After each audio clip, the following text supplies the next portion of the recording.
দিবস কবে? 24শে অক্টোবর। আচ্ছা, এটি কিভাবে হলো? আমাদের 26শে জুন 1945 সালে সান ফ্রান্সিসকোতে একটা সম্মেলন হয়েছিল। কোন জায়গায়? San Francisco. এখানে একটা সম্মেলন হয়েছিল। সেই সম্মেলনের মাধ্যমেই মূলত জাতিসংঘ গঠিত হয়। ওই সম্মেলনে 50টা দেশ অংশগ্রহণ করে। কয়টা দেশ? 50টা দেশ অংশগ্রহণ করে। পরবর্তীতে 15ই অক্টোবরে এই সম্মেলনে জাতিসংঘ একটা সনদ কার্যকর করা হয়। এই সনদে ওখানে উপস্থিত 50টা সদস্যই স্বাক্ষর করে। পরবর্তীতে গিয়ে পোল্যান্ড, এই পোল্যান্ডও কি করে? 15ই অক্টোবরে ওই জাতিসংঘ সনদে স্বাক্ষর করে। ঠিক আছে? এর জন্য পরীক্ষা একটা প্রশ্ন আসে, বলে যে জাতিসংঘ সম্মেলনে উপস্থিত না থেকেও কোন দেশ জাতিসংঘের প্রতিষ্ঠাকালীন সদস্য?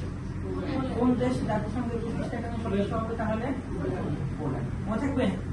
আচ্ছা, জাতিসংঘের প্রতিষ্ঠাকালীন সদস্য কতজন তাহলে হলো? 51 জন। ঠিক আছে?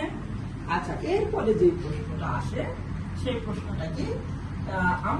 আমরা স্বাভাবিকভাবেই জানি জাতিসংঘের লৌহ সম্পর্কে আপনাদের কোনো আইডিয়া আছে? লৌহ এরকম একটা হালকা নীল বর্ণের, এই হালকা নীল এর মধ্যে সাদা বর্ণের একটা জাতিসংঘের প্রতীক। ওকে, প্রতীক। আর এখানে আছে পৃথিবীর মানচিত্র। ওকে, হ্যাঁ।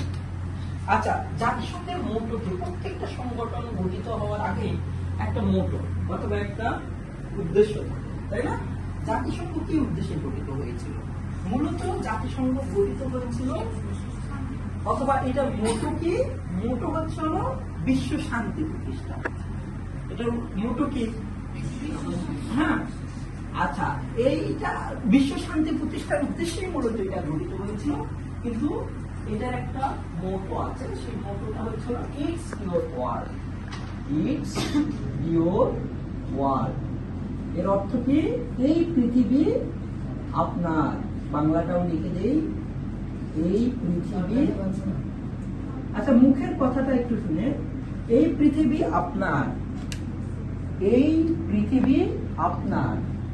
It's your world. ওকে, তাহলে জাতিসংঘের উদ্দেশ্য যেহেতু বললাম আমি যে বিশ্ব শান্তি প্রতিষ্ঠা করা, তাই না? কোন প্রেক্ষাপটে জাতিসংঘ গঠিত হইল তো দ্বিতীয় বিশ্বযুদ্ধে অনেক মানুষ মারা গেল।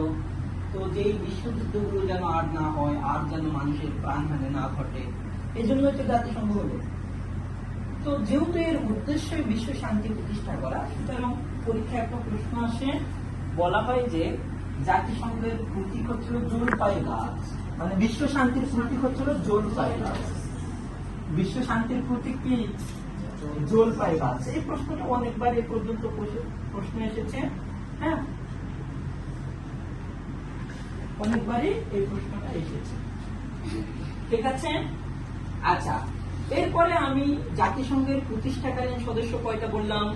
51টা। কিন্তু পরীক্ষায় প্রশ্ন আসে বর্তমানে জাতিসংঘের সদস্য কয়টা দেশ? 193টা দেশ। বর্তমানে জাতিসংঘের সদস্য দেশ কয়টা? 193। পৃথিবীতে স্বাধীন দেশ আছে 195টা। কয়টা দেশ আছে? 195টা। এই 195টা দেশের মধ্যে একটা দেশ আছে ফিলিস্তিন, আর একটা আছে হলো ভ্যাটিকান সিটি। Vatican city.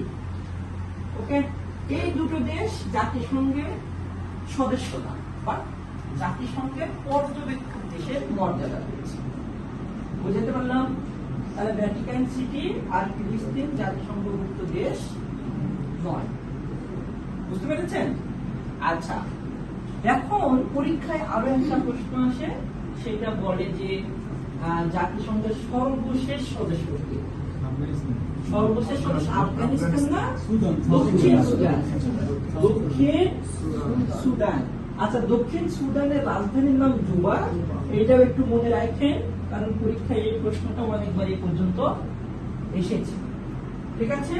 তাহলে আমি বললাম জাতিসংঘের সর্বশেষ সদস্য অথবা জাতিসংঘের 193তম সদস্য হচ্ছিল দক্ষিণ সুদান, যার রাজধানীর নাম হচ্ছে হলো সুবা। এবার আসি আমরা বাংলাদেশ। বাংলাদেশ জাতিসংঘের কতটুকু